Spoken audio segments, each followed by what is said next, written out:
LYNN CRESSMAN is in charge of the program, and as many of you know, LYNN retired in June, and the Christian Education Committee was kind of worried that she wouldn't have enough to keep her busy. So we have asked her if she would bring the kids that she worked with at the Tarbell House for the T's and do a program, and she graciously agreed to do it. So I'll introduce LYNN CRESSMAN.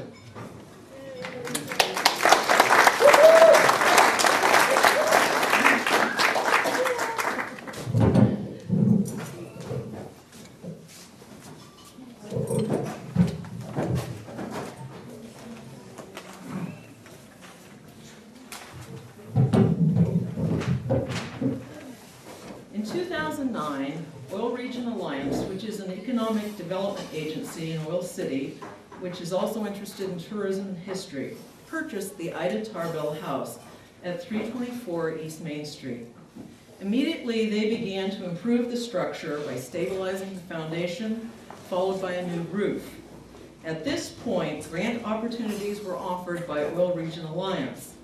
With the Tarbell House just 3 minutes from the front doors of Titusville High School, it seemed like a perfect fit. I wrote a grant which provided for a visit to the Tarbell House by juniors on Ida Tarbell's birthday in November. It also provided for reading materials, researching about her and the oil industry, and it culminated with a reenactment of the last time she visited Titusville, which was in January of 1939. In addition, students have been invited on a regular basis to help with renovations. You remember Johnny Pirano. He loved history, and so he would come volunteer at the Tarbell House. One Saturday, we were taking down that suspended ceiling with all the treasures that squirrels had left up above, wearing it all over our faces, and he looked at me and he said, "I have never been so filthy in all my life." So there's been a lot of fun at the Tarbell House. We have technical people like Ken Spence who've come and helped us as well. In 2012, Oil Region Alliance offered another grant opportunity, and by this time I'd already had an idea for the Tarbell Tea House. That came to fruition in April of 2013 with our first tea. I invited students from the drama and history clubs at THS to become actors and actresses who served tea to our guests. They portrayed noted characters in the early 1900s in Titusville history. Tonight, we have recreated a Victorian parlor where we find Miss Tarbell catching up on the news of the day. Ida?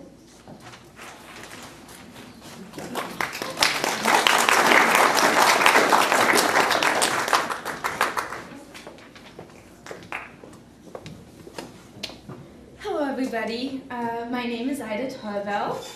I was born November 5th, 1857 in Hatch Hollow, Pennsylvania.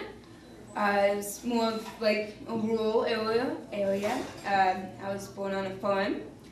My father decided that he was going to make it big as a farmer out in Iowa, getting a homestead. And so he traveled all the way out there and left me and my mom home and to send for us later. But at the time, banks were very, I guess, unreliable, and one of the banks went bankrupt and he lost all his money.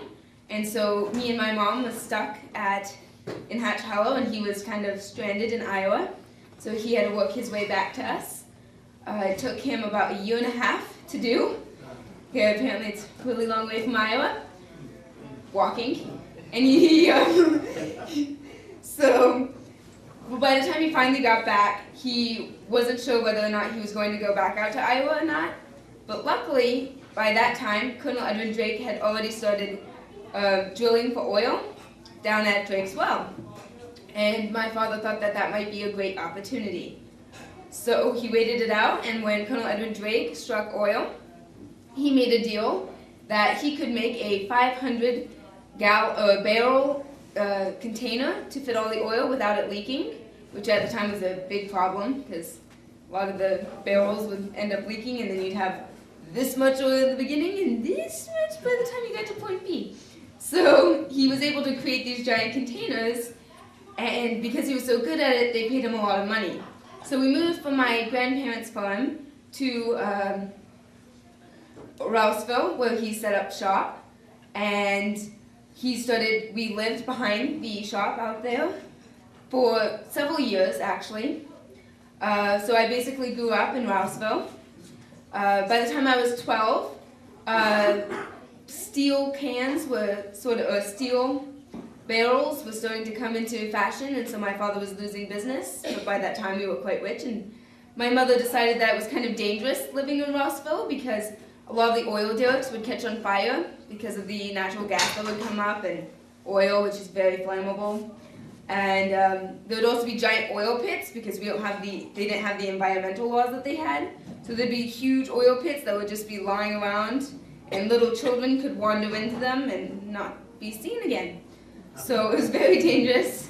And my mother's like, we kind of need somewhere better to live. And my father's like, sure.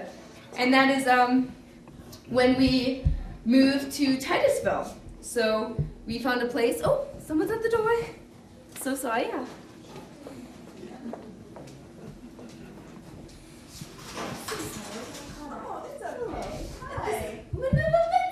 Hello, everybody.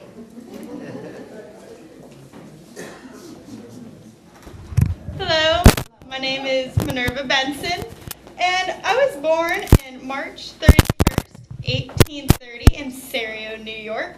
This is where I grew up most of my years, including into my early 20s. In high school and throughout every part of school, I was obsessed with books. That's all I would be in is books. My mother, on the other hand, did not enjoy me reading in books as I never did any chores inside the house. I don't think that's a problem now, but carrying on, through high school, I studied high, I was in honor roll, I was really smart, and on the way home from the library, I met my husband, David Byron Benson. We got to know each other through the years, and up into my 20s, we got married, and we had 3 kids together, William, Robert, and Bessie. Bessie you will definitely be talking to today, but on the other hand, Bessie was the youngest one, and she was the only girl in the family, so she wanted to get to know her mom a little bit. So we got out and we read the books that I had. I had very many books in my own house, in the library, but through the Civil War, after it was gone, we moved to Titusville, Pennsylvania. And that was a very interesting move. We moved because of the oil boom. My husband really wanted to get a part of it. So we decided to move here, and well, it worked out. He found a job in Pleasantville, and most people don't really know this, but Pleasantville was a big place to start an oil business. He went through and he got a group of guys, and he started drilling oil. Of course, like every businessman wants to do, they want their business to grow even bigger and bigger and go across as far as they can go.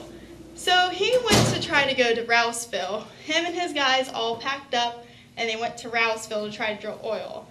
But I don't know if everybody knows his name, but Rockefeller, he was scaring everybody out of a $50,000 fine per drill for people to drill in Rouseville. But this wasn't necessarily true. He was actually trying to scare people out of it. He didn't want anybody to touch that land. That was not his land. So me being at home still, he packed up and he moved back to his original spot in Pleasantville. The kids were still young, and the boys went off with their father more. They were more interested in what he was doing instead of the books that I was reading. And Bessie still liked the books. She kept reading my books, so I was like, okay, this may be a hobby that we may do. But in the later years, my husband gave a lot of money to our family by getting pipeline that was the first half-inch in diameter pipeline that anybody's ever seen. And this was quite fascinating for everybody. This became countrywide to drill oil. This was fantastic.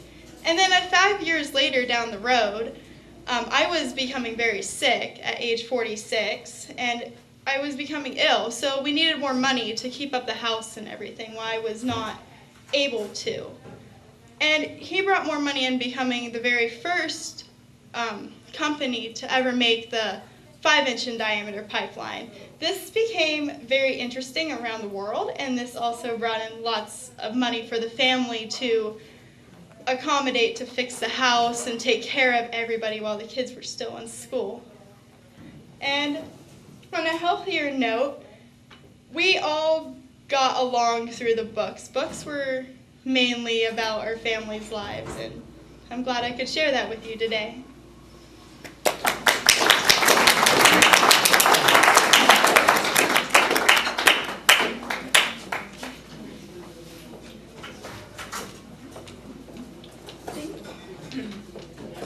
Thank you, Minerva, for sharing your wonderful story with us.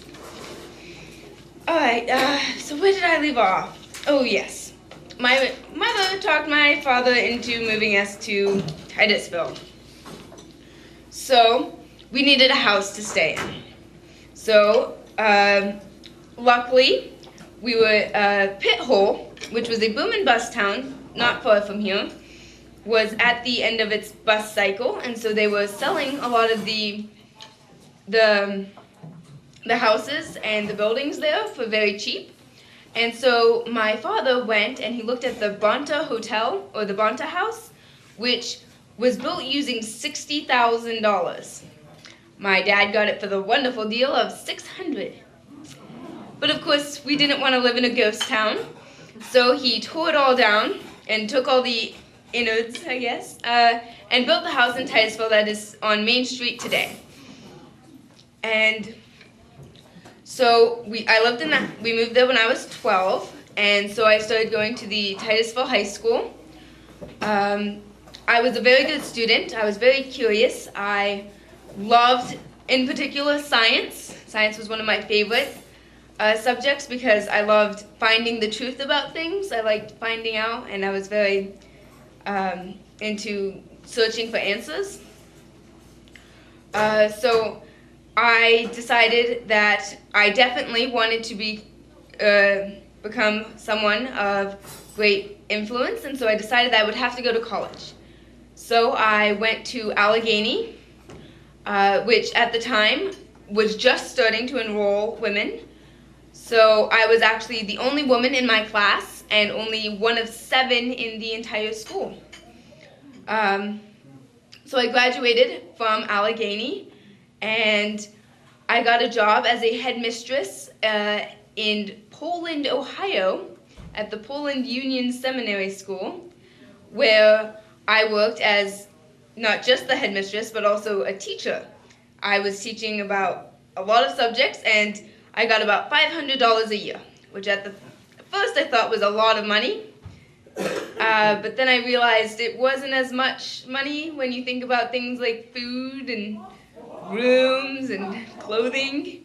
So after 2 years and taking loans from my father, I had to move back home. So after I moved back home, I luckily met a family friend, and he decided that he was going to make me one of his editorial staffs at the Chautauquan magazine up in Meadville. So so I was working at the Chautauquan magazine.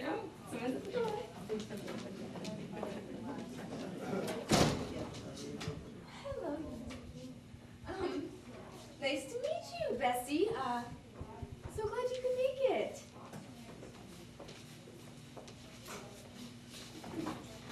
Hello, I'm Betsy Benson. I was born on March 22nd, 1866. I went to Titusville High School, and going through high school, I immersed myself in my mother's books. I loved reading and everything about books. I always had my nose in a book. After finishing high school, I met Charles Emerson. We got married and had 7 children. His father and him owned the first pipeline from Titusville to Pittsburgh. I got thinking after my mother gave me her library full of books to donate the books for a library. So me and my 2 brothers created and funded the Benson Memorial Library. I was also a big supporter of women's suffrage while I lived here in Titusville.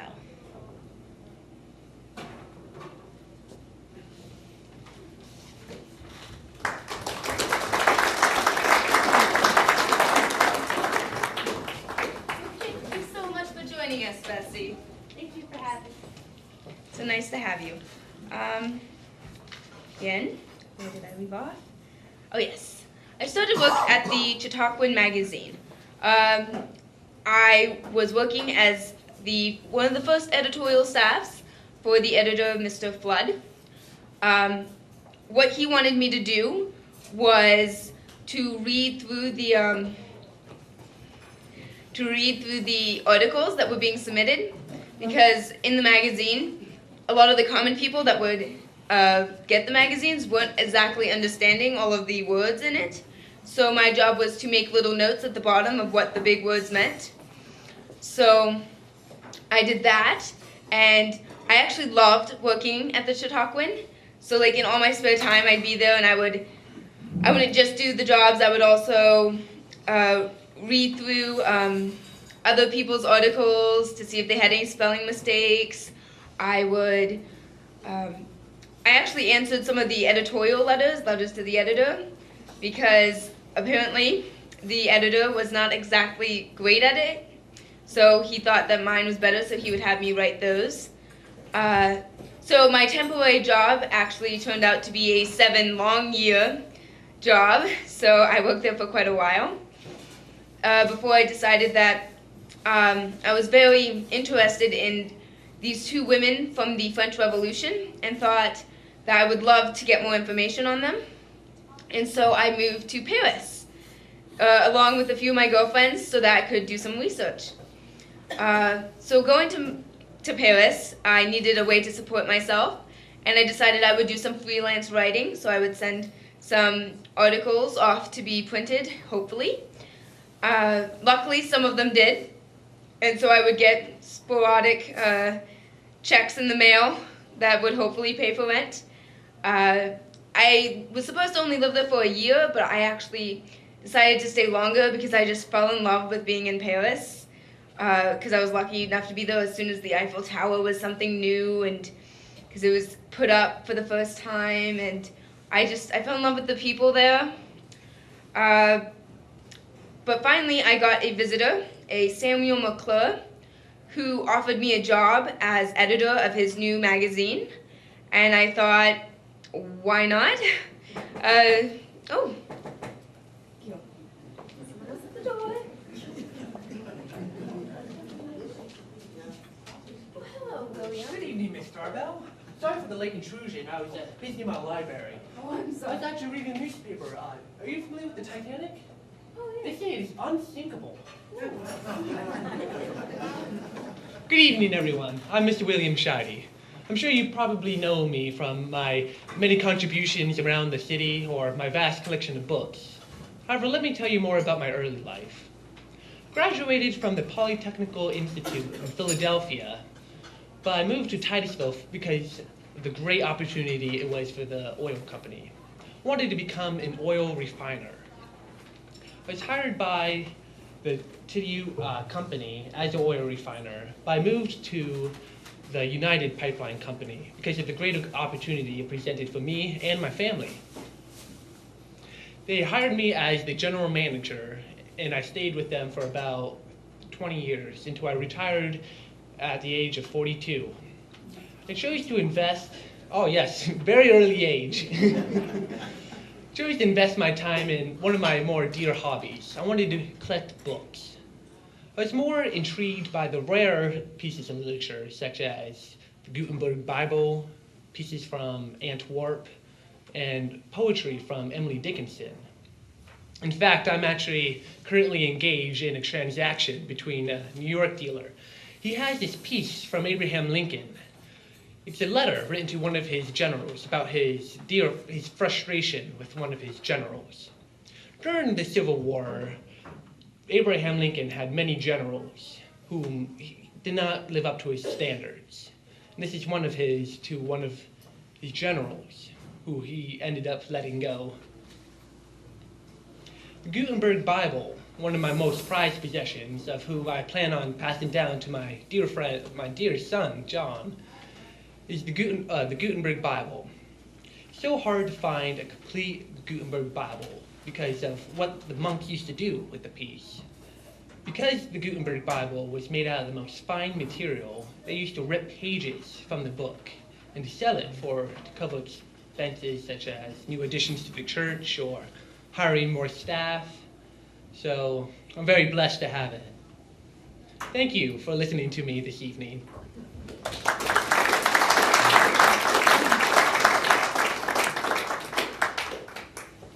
Well, thank you so much for coming, Mr. SCHEIDE. Oh, certainly. Hi. Oh, that was a wonderful tale.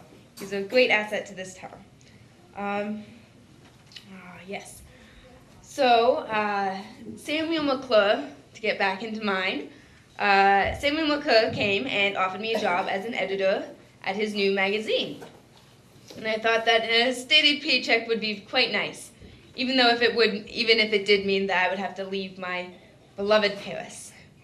So one of the first jobs he had me do was a biography on Abraham Lincoln, which at first I thought wasn't going to be that interesting because Abe Lincoln, by that time, everything had been written about him.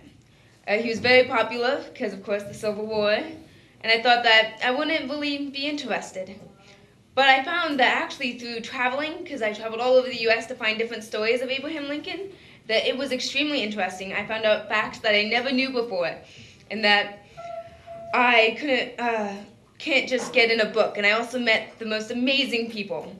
I actually got to meet Abraham Lincoln's son, Robert, and I talked him into giving me a never-before-seen picture of Abraham Lincoln from before he was president.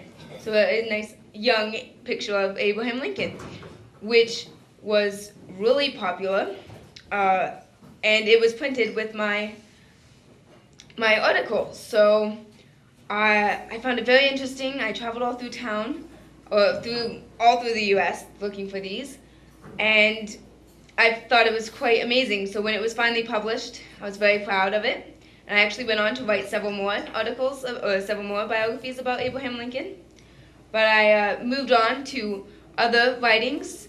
So, oh, that's a nice knock. Wonder who it could be. Oh, hello, Calvin. Well, good evening, Ida.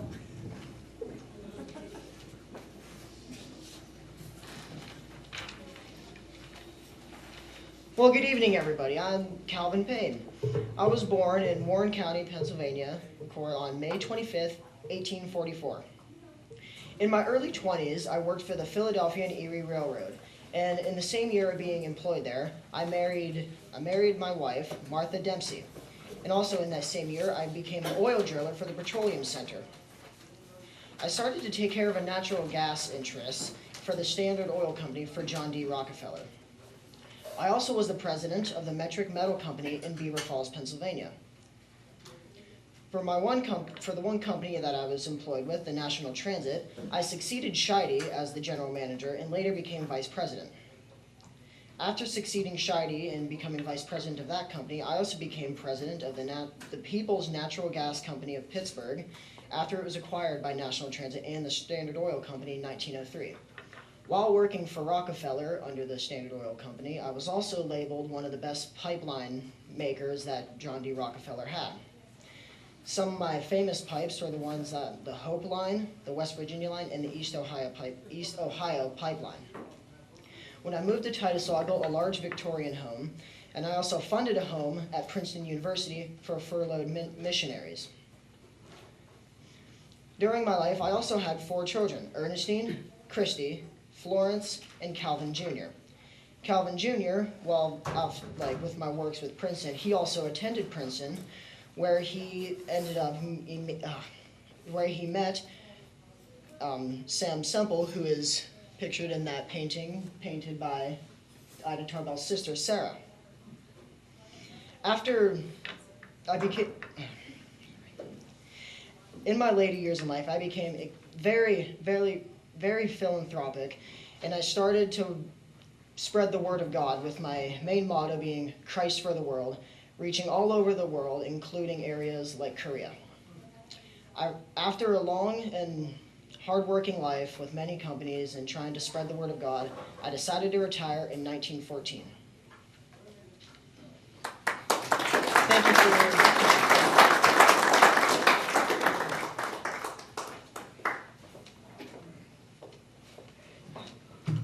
Thank you so much, Calvin, for joining us. Alright, I ended with writing about Abe Lincoln. Okay. So, after my article with Abe Lincoln, I got sent on several other things that needed written. I wrote several small articles for the magazine. I also wrote another biography on Napoleon, which was, I thought, great fun. Yeah, great fun. Yes, Napoleon. So I was able to travel all around the U.S., which I quite love because I love traveling. And I also was the editor of the magazine, so I'd also have to spend a lot of time in the main office in New York City editing. So I spent a lot of time there. I'm getting lost. Okay, so yes.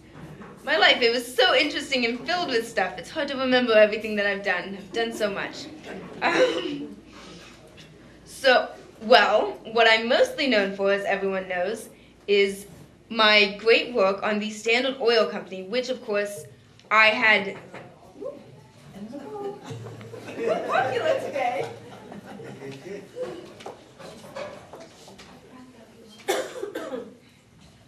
Hello, Mary Kostock. Nice to meet you. Nice to be here, Ida.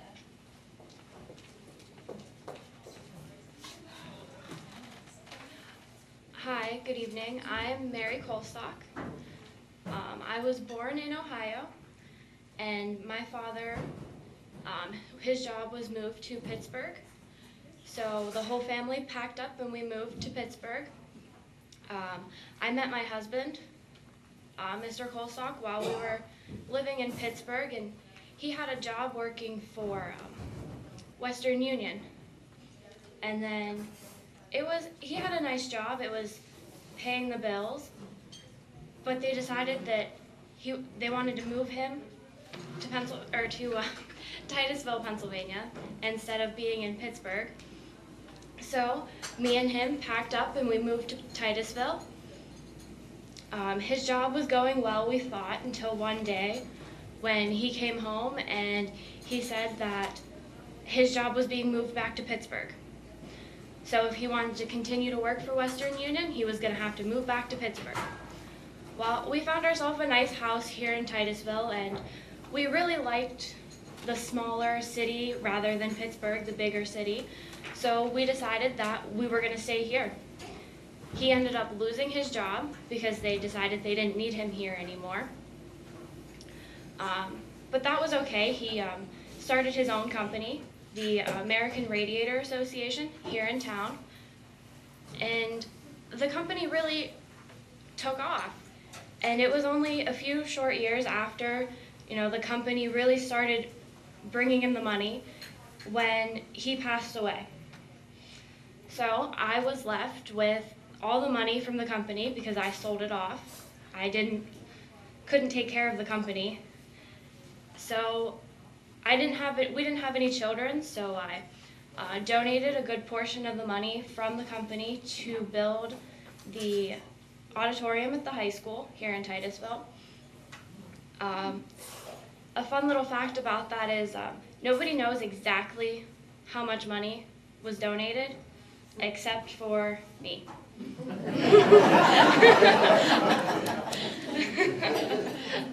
I didn't want anybody to know how much it was. It didn't matter. It was the fact that it was going for education, and that was a good cause. It didn't matter how much it cost.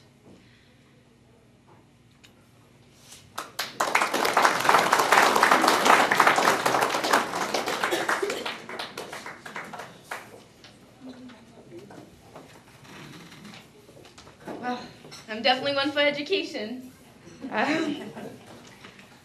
So, as I was saying, let's get into the juicy stuff. I was Standard Oil Company is what I'm mostly known for writing about. And actually, I had my first run-in when I was actually just a kid, because they actually started their business when I was a child, still living in my father's home. And I understood, well, I didn't quite understand it at the time, but my father was very upset about this new company because they were buying up all the small ones, and so my father was actually doing some vigilante things, like, well, let's just not go into that. Not very good things. So, to try and stop this giant company, and I thought it was really interesting on what big business was doing, and I thought, why not write about the Standard Oil Company, because that was something that was close to my home and my heart. So I started writing on them, and it included a lot of backdoor things to find out the information that I needed, where I finally wrote the things about the Standard Oil that I did in my series, The History of the Standard Oil Company. And it caused actually such an outcry through the people because of what the Standard Oil was doing that it made Congress and legislators make laws that kind of outlawed what the Standard Oil Company was doing, like the antitrust laws and laws against monopolies. So it was quite fascinating. It was wonderful to see how much my writing actually meant and how it could actually change. After writing the Standard Oil Company, I wrote other short stories. I also went back to Paris for a little while. I didn't really ever retire, really, because I bought this farm in Connecticut, which took a bit more money than I thought it would. On top of after my father died, and my mother had to be placed in a home. My younger sister Sarah, who was very weak and she never married because when she was young she got scarlet fever. She came to live with me, so I had to take care of her. I also had to take care of my younger brother, William, who, because after my father died, he inherited all the money. He quickly spent all that money. And so him, his wife, and 3 children came to live with me also. So I didn't exactly get time to retire. I had a lot of mouths to feed, sadly for not being married. But I thought it was actually wonderful because I loved providing for my family and I loved being able to help them out so much. I did come back to Titusville once to get honored because of my great successes in my writings and all. And I lived out my life in Connecticut.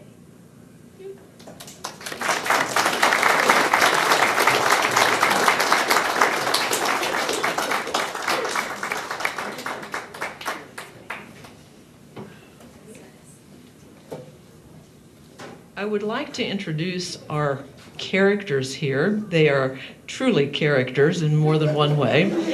On my far left, and will you stand, is Tom Wilkes. Tom is a senior. Tom is a senior at THS. He loves history, and he was an absolute asset to me last year. He was in my first period class, and when I needed to know an answer to a historical question, I had my walking encyclopedia, and I loved it. Tom plans to join the Air Force, but later attend college, and I sure hope he majors in history. He is a great historian. Next, Mr. Casey SHOUP is a senior. He is an honor student at THS. He is going to attend Barron to study meteorology, which he has loved since I've known him. So that is his goal, is to become a meteorologist, and I think someday we'll see him on TV. So thank you, Casey. On my right, would you stand, Katie? Katie Huber is a senior. She is very interested in culinary arts, and she will be attending Indiana University of Pennsylvania to study culinary arts.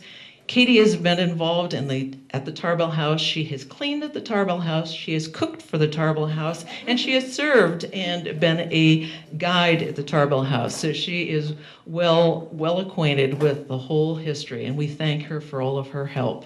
Thank you, Katie. Next is LAKYN HAUPTMAN. LAKYN is a senior at THS, and she is very artistic. She will be attending Behrend, where she is going to study art therapy, and we are so grateful for her help. KATARINA KASTER is a sophomore at THS. She is a member of the History Club and a devoted guide at the Tarbell House, and we are so grateful that we have one sophomore who will be around to help us in years to come. So thank you, KATARINA. And last but not least, our Ida Tarbell is Ashley DEEN. Ashley is a senior at THS. She is planning to attend Clarion, where, surprise, surprise, she's going to major in history and hopes to be a history teacher. These kids have been absolutely great. There are our cast of characters has changed because of schedules and so forth, but people like Ashley and KATARINA have been with us for the whole time, never missed one event. And that includes celebrating her 18th birthday at the Tarbell House. And, oh, I'm missing TIELA. TIELA, come on up here. Would you join KATARINA over here?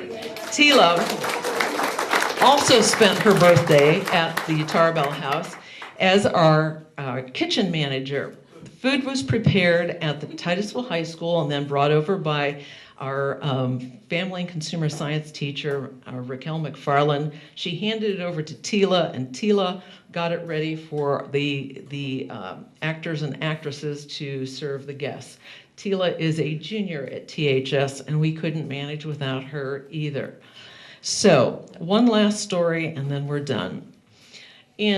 Our last tea was in December, and in January we held a thank you tea for these kids because of all of their hard work. We is Marilyn Black from Oil Region Alliance, Janet Aaron, who sits on the board, and myself. And I told the kids that they needed to go and thank these ladies for all the things they had done. They put in a lot of work to make this all happen. And one of them, and I'm not sure which one it was, but it was a young lady, and she went to Mrs. Aaron and thanked her and said, "You have made all of us the Tarbell family."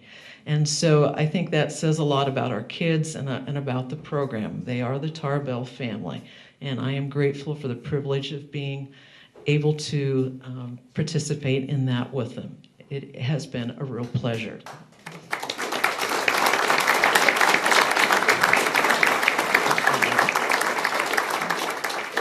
Thank you for coming this evening. If you want to come up and ask any questions of these kids, you're welcome to, but that is it for the evening, and safe travels home.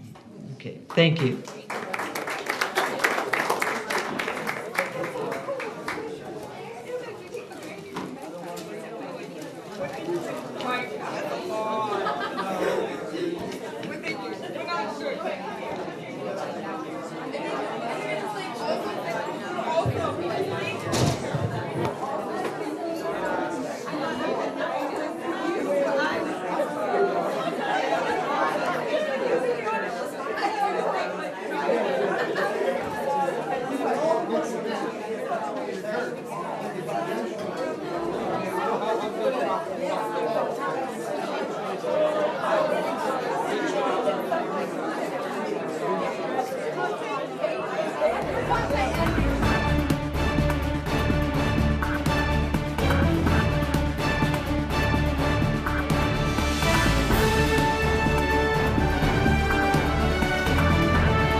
Netcasts originating from the birthplace of the oil industry.